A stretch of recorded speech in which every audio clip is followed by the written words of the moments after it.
All right, here he is, the first guest of 2024, Bruce Soord from the Pineapple Thief. Bruce, what's going on? Oh, I'm sat in my studio. I did some mixing. I've just signed a load of CDs I had to do. So just a normal day. Well, thank you for coming on. I appreciate it. The Pineapple Thief has a brand new record out on February 9th. It leads to this. It's really, really good. And I believe this is the 15th Pineapple Thief album. Is that right? No. Yeah, it is. But I kind of view it as probably the fourth one, really, since so we've been through so many sort of epochs. And the epoch where we kind of got more successful was when we joined up with Gavin Harrison on drums with Your Wilderness. And that was 4 albums ago. So it kind of it still feels like pretty fresh. It doesn't feel like 15 albums.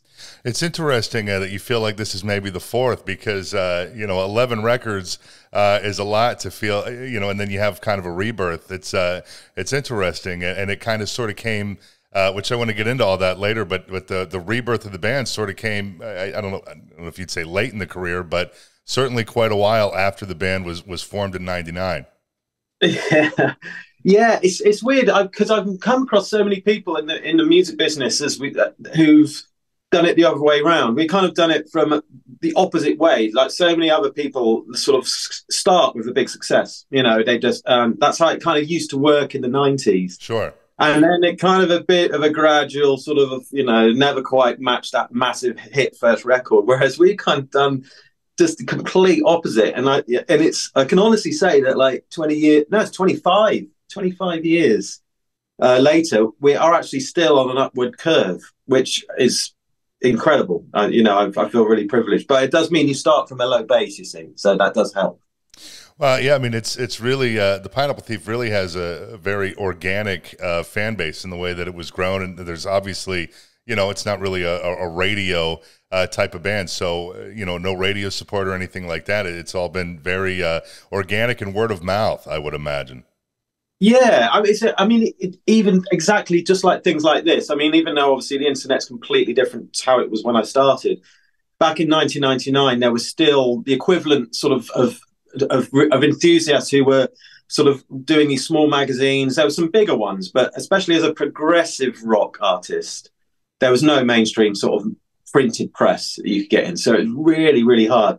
So when we started to get a fan base, it was very small, but they were so dedicated, and I think they felt they were part of something. I think they felt that by buying a CD, coming to a show, they were really making a huge difference. You know, it was a case of, well, I sold 500 copies of the first record, and that was just enough for the record label to say, oh, well, we'll do another one. And so I did, and it was that level of interest and support that kept it going. Well, you also released what I believe is your fourth solo record, Luminescence, a few months back in September.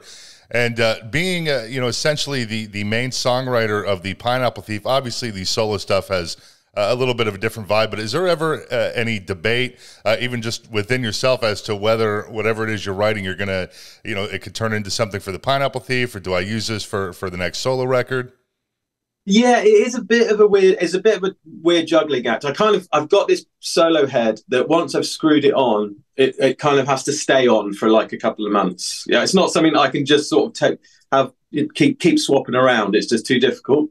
And I think with the Pineapple Thief, the songwriting has changed quite a lot. So in the early days, it was me. I did everything and just sort of handed out parts to the band. Sure. Whereas now it's a proper band sort of effort. You know, I don't finish the songs. I come up with some melodies and the ideas and the lyrics, but it's the band that comes together and puts and creates what happens at the end, which, you know, some of the songs I listen to and think, well, I would never have done that by myself.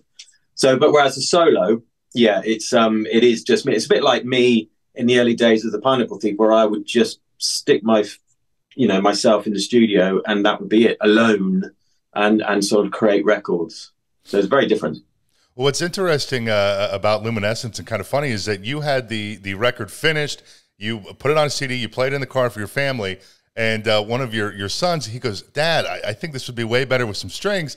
And you're like, no way, it's finished. But then later on, you're like, oh, shit, He's right. So you ended up adding strings, and I believe you spent like 95% of the advance from the label K-Scope just on these strings for the record.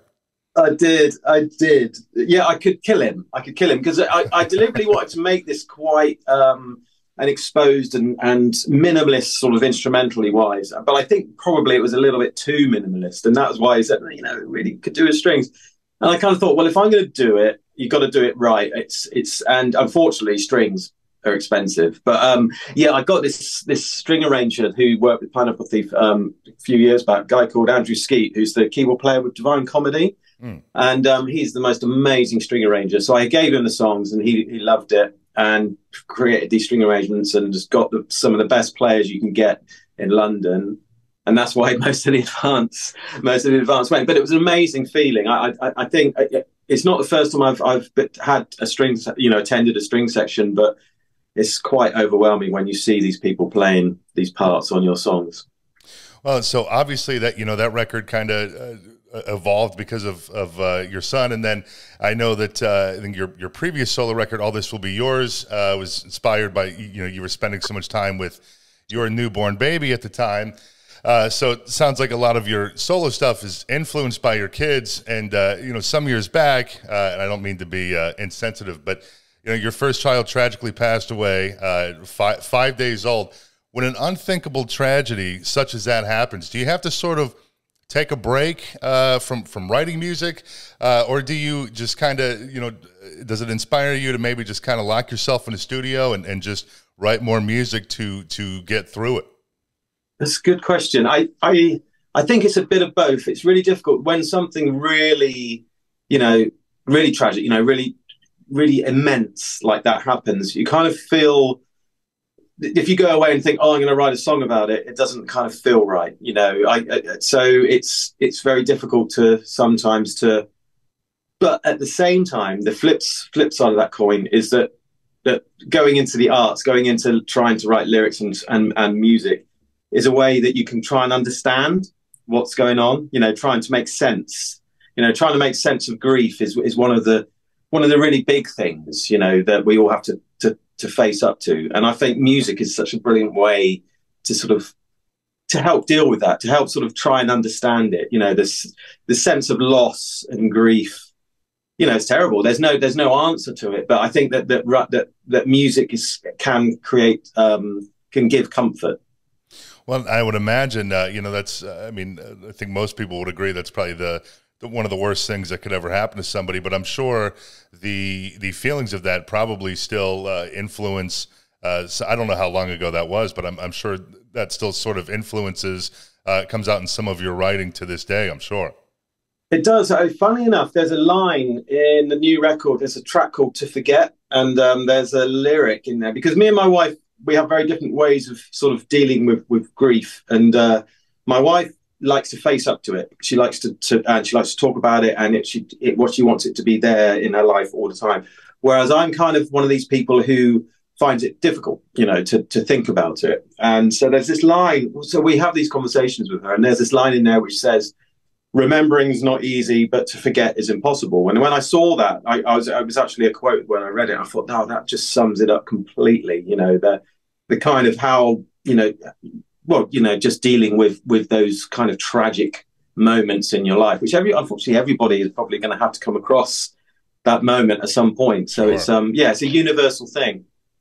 I want to go back to your beginnings, because I don't believe you started playing guitar until you were around 14 years old. You thought that it was too late to start. You were too old, which is, you know, a pretty interesting thought process for a teenager who generally thinks, you know, they can do anything. But then it was a friend of yours who says it's never too late. So you started playing, and I think now you're totally self-taught.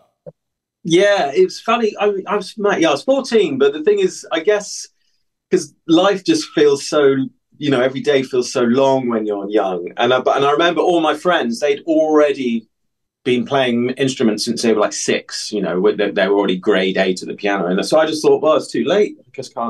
I'm never going to catch up, which is a ridiculous thing to think. You're 14 years old. Sure. So yeah, I bought a guitar. I remember my dad said to me, "What have you bought that for? You know, it's a waste of money." And that kind of made me think, no, that's it. I'm going to show you. I'm going to actually figure out how to play this thing. And I bought one book. It was Burt Whedon's Playing a Day, that taught me the basics. And after that, it was really self-taught. Technically, there's a few things I do, which if you were like a prop guitarist, you would look at me and go, "Oh, that's not, technically that's a bit sloppy." But yeah, I like, and I think the fact that I'm self-taught and I don't read music. I think it's useful for when you're a songwriter. So when you're trying to think of melodies, it's very pure. You're not influenced by anything else. You're only influenced by what you hear and then how you can convey it into your fingers and what you hear on the guitar. So yeah, that's my excuse anyway for not being trained.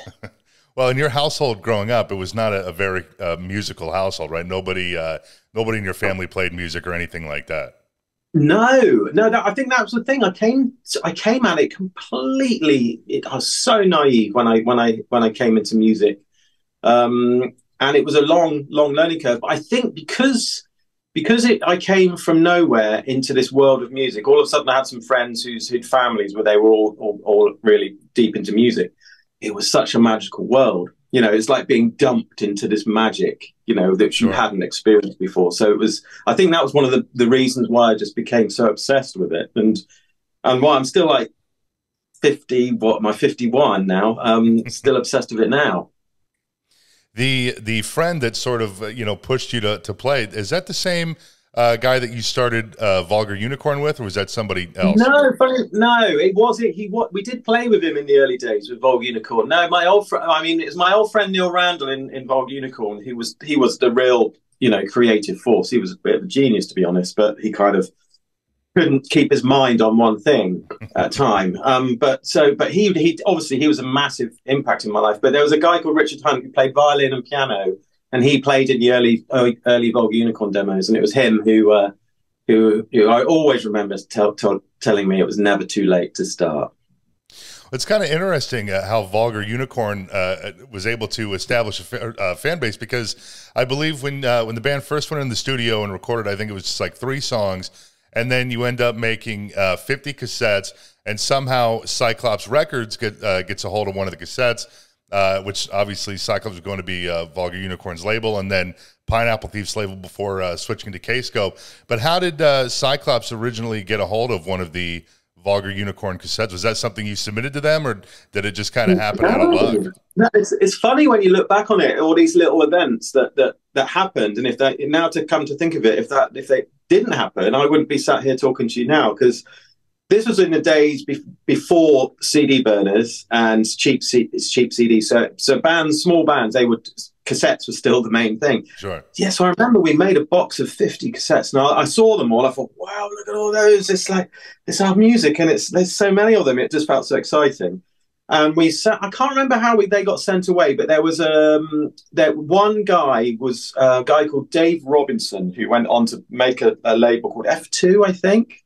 They had a band called Magenta, I think, were their biggest band. And he, in the early days, he made this audio directory, he called it, with all these underground progressive rock bands. He got hold of one of the tracks, asked for it off the cassette, and so we gave him one. The House on Fudge Corner, it was called. So he put it on this cassette, and then Malcolm Parker, who ran Cyclops Records, heard it, got in contact with us and said, "Oh, well, really like this song. Can you give me an album?" And that was it. So it was definitely in the gods were responsible for that happening. And so what year was this? Was this like mid-90s? Yeah, early 90s. This must have been 90. At that point, 92, 93, because I think it was 1994 that album came out. So we must have spent a year sort of doing it. And those were the days where you had to go to a recording studio. Home technology wasn't good enough. So yeah, we got our little jobs and saved up and booked 2 weeks in a recording studio. Yeah, early 90s. Well, I know that you had some music that the label was willing to release. It was separate from Vulgar Unicorn. That's how the Pineapple Thief got started. But did that sort of come from because you were the one in Vulgar Unicorn that wanted to tour? Nobody else did. So is that how you kind of started writing stuff on your own for what would become the Pineapple Thief? Yeah, I think that, it basically turned into a little duo, me and Neil Randall, but he was the main songwriter. And then I kind of think I was sort of going into my late teens, and grunge was happening. So my musical taste, I kind of wanted to get out there, and I wanted to play in a quite an edgy guitar-based band. I saw some of my friends; they were going. We live in a little town in southwest UK. Everyone goes to London. That's where you go. You go to Camden, and that's where there's loads of little venues where it's really exciting. If you want to get found out, that's where you go. You get a band together, and you go to Camden, and hopefully get a record deal. And that's what I did. So I got little bands together, little three-piece bands, and that's when I really started writing for myself, and that's where the bug came.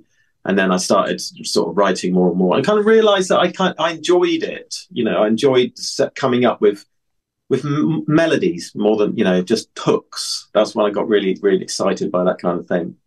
Well, when you end up naming the project the Pineapple Thief from watching the movie where the girl steals the pineapple, what was that movie called again? Eve's Bayou. Yeah, it's an American indie film. And yeah. So originally there was no the at the beginning of the name. Then you add the at the beginning because there was too many comparisons with Porcupine Tree and PT being the initials and all that. And yeah. I came across a photo online that you had posted some years ago, and it was like a package of towels backstage, and it said Porcupine Tree, but then it was crossed out and said the Pineapple Thief. That was hilarious. Yeah, that was in Berlin. Yeah, we were this is when Pineapple Thief was sort of touring, doing short sort of 2-week tours in splitter vans. But yeah, when I saw that, you got to laugh. You got to see the funny side. That's for sure. Was that was that really a mistake that they made? They originally wrote. I don't know. I think I hope I don't know. Maybe it was in hindsight. It was a joke. It was just there, so the crew had just left it and crossed it out and put the name in. So I will never know whether it's a joke or a genuine mistake. But it is quite common. People always say, "Oh yeah, Bruce from the Porcupine Tree or the Pineapple Tree and things like that." So the Pineapple Tree, Porcupine Thief and things like that. So it's like, yeah, it still happened, but Well, obviously, there's so many Porcupine Tree connections now with Gavin and the band and all that. And I think, the first, I think it was the first 6 records were released via Cyclops. But then in the mid-2000s, Steven Wilson from Porcupine Tree, of course, tells you that, you need to get on a bigger label that's going to push this music a little bit more. And that's how you end up, he introduces you to K-Scope. Which I think the first K-Scope record was Tightly Unwound. Is that right? Yeah, I think so. I've got a feel. So yeah, it was really nice of Stephen to take time to help me in those days. And so what happened was his band Blackfield that he had at the time asked for a support act, and that's how everyone says Pineapple Thief, and that's how he found out about us, and that's how we were introduced. And yeah, so. Yeah, he introduced us. I think K-Scope was actually Steven Wilson's idea. So it was his idea. I think he came up with the name K-Scope because before that, the original label Snapper had bought all the rights to the old Delirium Porcupine Tree records. So they wanted to create a label for it, and so he came up with that. And I think we were the first one. Might not, but if not, we would. Pretty much definitely number 2. But yeah, right at the beginning with Tightly Unwound. Since you were associated with Cyclops for so long, I guess at that point, 15, 16 years, whatever, going back to the Vulgar Unicorn days, when you ended up leaving, was there any sort of animosity there? Yeah, to put it mildly, I felt really bad about that because the label came across and they wanted the catalogue. And I think the reason that it was a business decision because I had 6 records and we built up a fan base. So it was actually a going concern. They could say, oh, it's not starting from someone from scratch. They're actually something we can work with. And so obviously it's an amazing opportunity for me. At the time I had a day job, obviously, which I hated. And it was like, this is my ticket out of here to become a professional musician, which is always my dream. But then, of course, the label starts negotiating and asking for more money, and then it becomes, and the K-Scope says no, it can't happen, and I was like, oh, just caught in the middle. So in the end, I just sort of kind of like Pontius Pilate. I kind of washed my hands of it, and I said, look, just leave you two to deal with it. And I don't know how it ended up or what, but it did. Obviously, Malcolm was not happy with how it ended up, and yeah, it's something that I regret to this day, that it was that unfortunately in the music business, business and friendship can sometimes collide. Sure. And it's such a unique business because you spend so much time as real mates, when you're in a tour bus or a little van driving around Europe playing in these terrible tiny black pits of venues, or struggling with selling 500 CDs on Cyclops.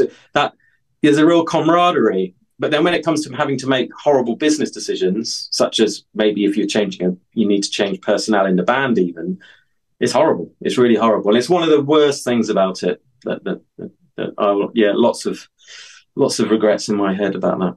Is Cyclops still around? No. I don't know what Malcolm is up to. I know that there's a magazine here that wanted to do a feature on Cyclops, but I don't think they found any contact. So no, I don't know. The website, funnily enough, is still there. Kind of designed in the 90s.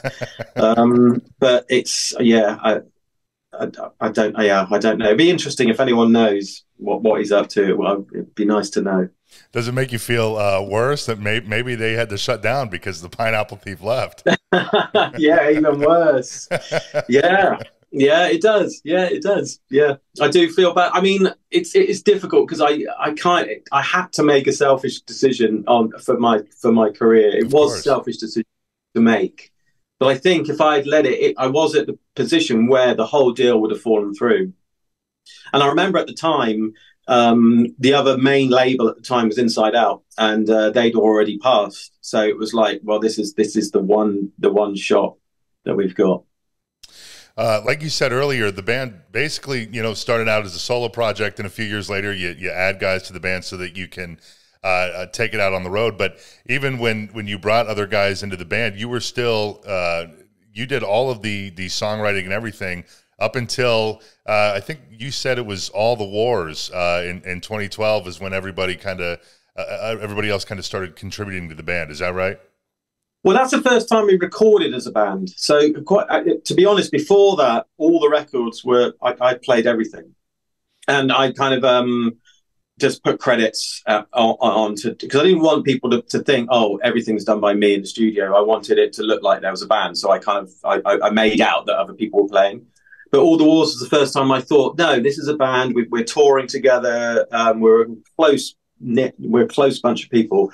Let's hire a residential studio and record the record. And it didn't go as smoothly as I'd hoped. It was very difficult. And it turned into a very difficult record because I was so used to having full control in the studio. It was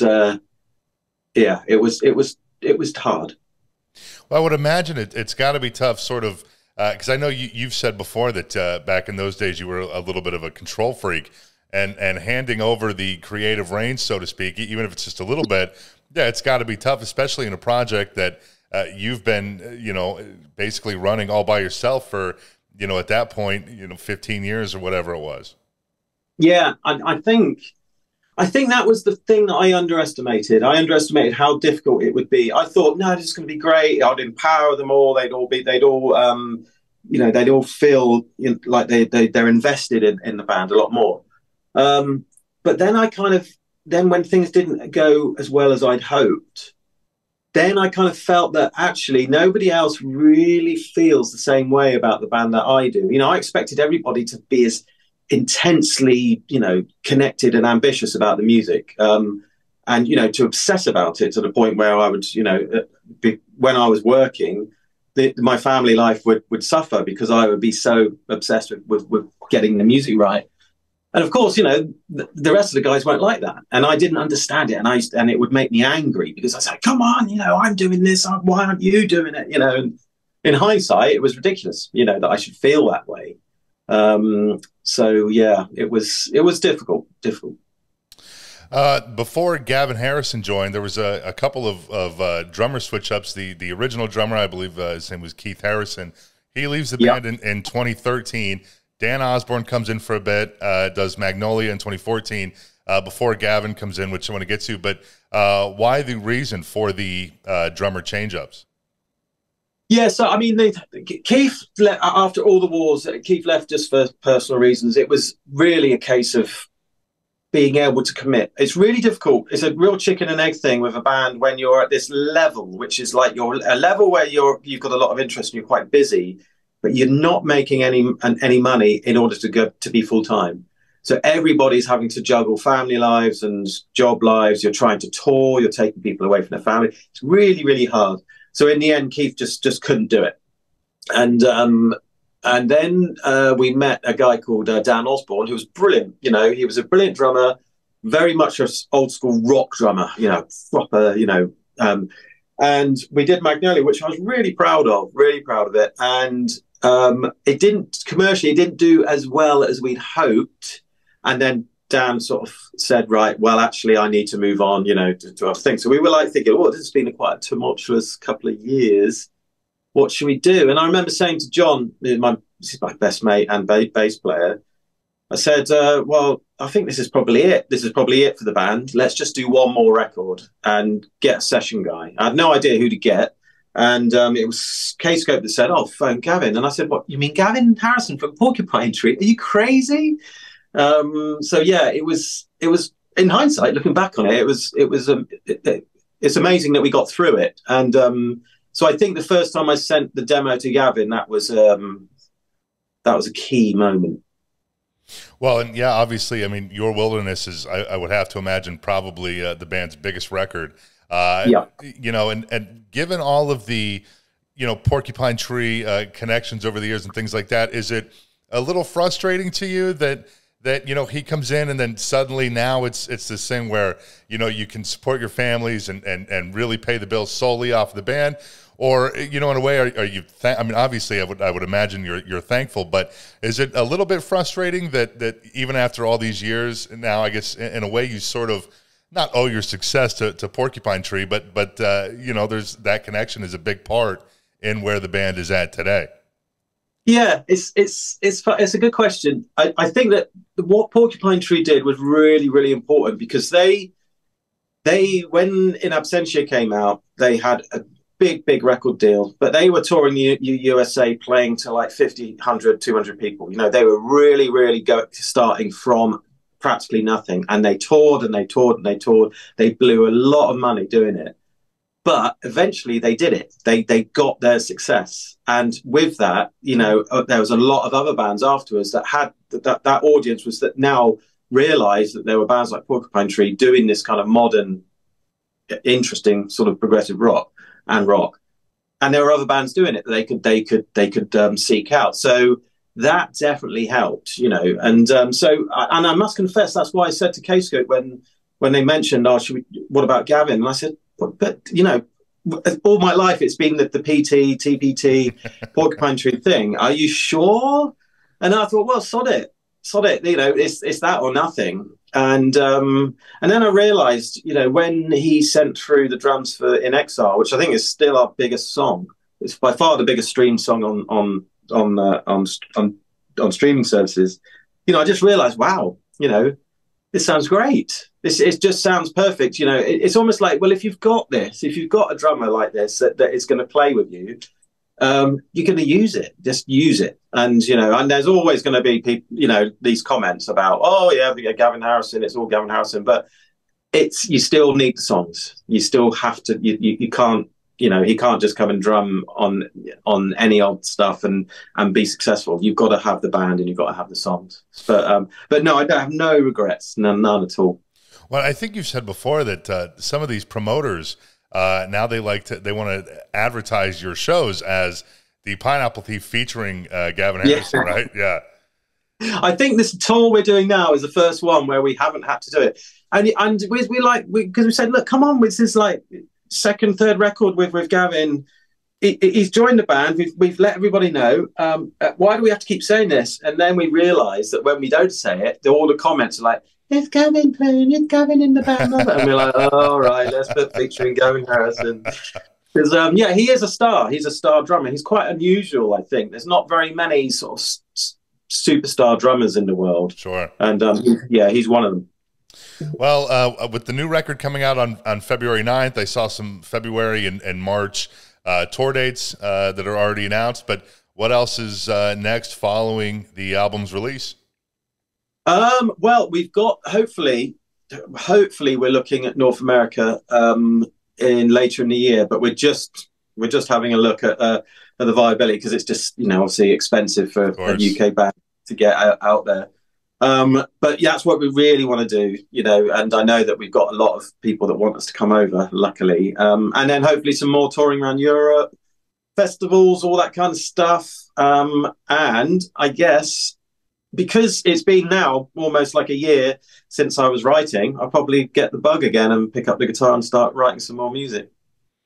Do you think there'll be another solo record first, or a new Pineapple Thief record first after? I'm going to start a new solo record because I've got an idea. I know what I want to write it about, and we've got this 5-week tour coming up, and so I'm going to see what happens. I'm going to take my mobile recording kit with me and see what happens. So, but I'm certainly going to start with solo in mind, and then when Gavin's free, probably get together with him and start writing again.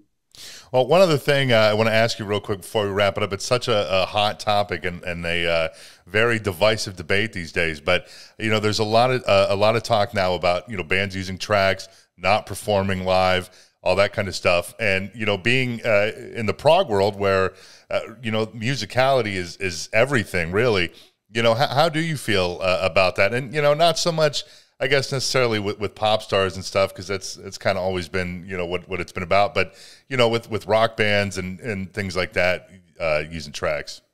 I think if you start putting, I can understand sometimes if you use backing tracks subtly. So maybe you've got a string section or something that you just can't reproduce. There's not something that's like really, really obvious, but I think if you start throwing guitars on there, vocals, all that kind of stuff, then I think you're crossing a line. And there is a line where you kind of think, am I watching a band, or is this just like a karaoke performance? You know, I know that, like you say, like there's one extreme, like Madonna's current tour, which is all backing track, just dancers and backing track. And I think for us personally, and this is why the new record, and probably all the records since Gavin's joined, we've tried to keep it. There's 5 of us and in the band, and we keep it to what the 5 of us can do, so that there's the backing, you know, the backing tracks are really, really, really minor. You know, if there wasn't, if we lost the backing track, then you would notice. So yeah, it's I think, and even for me, in terms of our performance, I think more and more we're trying to get back to the kind of 70s vibe where it's just the band that goes on and they play, and that's what the audience hears. And you go, and even things like the huge backdrops and videos and things. For me personally, I want to go and watch a band. I don't want to watch big, huge, you know, random videos. Hold on, I don't want to watch that person in that video. I've come here to watch the band. So yeah, it's definitely a debate, and something that, well, yeah, I'm not sure if we've got exactly right, to be honest. You know, if I had it my way, it would be right back to the 70s, purely raw. Well, to your point of just wanting to watch a band play live, what do you think of, I'm sure you've seen videos of U2 at the Sphere in Las Vegas, that new insane venue. What do you think of something like that that's more experience-based? I think that's all. I don't mind that. I was reading about the fact that they're thinking that people that made that Sphere want to start selling it to other, you know, getting it to other cities. But, you know, in London, for example, but they said, look, it would be too distracting. I've seen the images, and I've seen the way that the PA has been designed. So it is a truly immersive, and the fact that I'm doing sort of surround sound and Atmos stuff as well, that opens up a huge thing. If you can then start thinking about mixing for a Sphere, it's just perfect. So I think that has its place. I do. But then I think then you are really getting into a completely different world of like you say, experience. Yeah. As opposed to going to watching a band and having an experience, then I think that's a completely different debate. And I think I was reading that Stephen Wilson recently talking about possibly touring his new album and that being more of an experience, as opposed to the performance side of things. So, it's a completely different angle. For me, what I love doing is playing in a band, and I want the audience to come and watch the band and go away feeling like they just listened to the band. Well, do you think a lot of bands will start like with Stephen Wilson trying to market things as more of an experience? Because ever since coming out of COVID, everybody is on tour constantly, and people have more than ever. There's a million bands playing in their town every single night. Obviously, nobody has the money to go to 5, 10, 20 shows a month. So, in an effort to sort of compete and stand out, because it doesn't look like it's slowing down in terms of touring. So do you think that more and more bands will try to start, trying to change things up and turn it into experiences in an effort to sell tickets and compete above everybody else? Yeah, I think so. I think you have got to change with the times as well. You can't just be a dinosaur, like a bit like me saying, "Yeah, I just want to be like the '70s again." So yeah, I think there is definitely, you've got to weigh that up. It's a very interesting point actually about because when we got together and we said, right, we're going to market this tour. You look at the cost and you think, oh my God, the band is going to be bankrupt if we don't sell tickets. It's not a given that you're going to sell tickets. So when it went out and we got the ticket sales through, we were so, we've already sold more than our last tour. So thankfully for us, we're doing okay. The numbers are going up. But it is, like you say, one, we're living in a period where everyone's not as rich as they used to be. So gigs are expensive. So it's not so easy. So we weren't, it's not a given that people will come to our shows. So yeah, I think it's a good point. But then doing an experience, that's not cheap either, to do that well. Yeah. So yeah, a lot to think about. I think there is a lot to think about for the future. Well, make sure you check out It Leads to This when it comes out on February 9th. Bruce, thank you so much for coming on. I really appreciate it. Yeah, it was a lovely chat. You certainly knew your stuff about Pineapple Thief. So yeah, I appreciate it. Oh, thank you. And hopefully the band will make it over here stateside later this year. And fingers crossed. Yeah. It's been a while, right? Have you been here since the pandemic? We came in the middle of the pandemic, so it was 2020. Yeah. So we did suffer. It was depending on which state we were in. But playing to a room full of having to wear masks, and even some venues where there was they were trying to encourage social distancing, wasn't rock and roll really. So it would be very nice to come back in normal times. Yeah. Well, Bruce, thank you again. I appreciate it. And hopefully I'll have you back on down the road. Yeah. Lovely. Thanks a lot.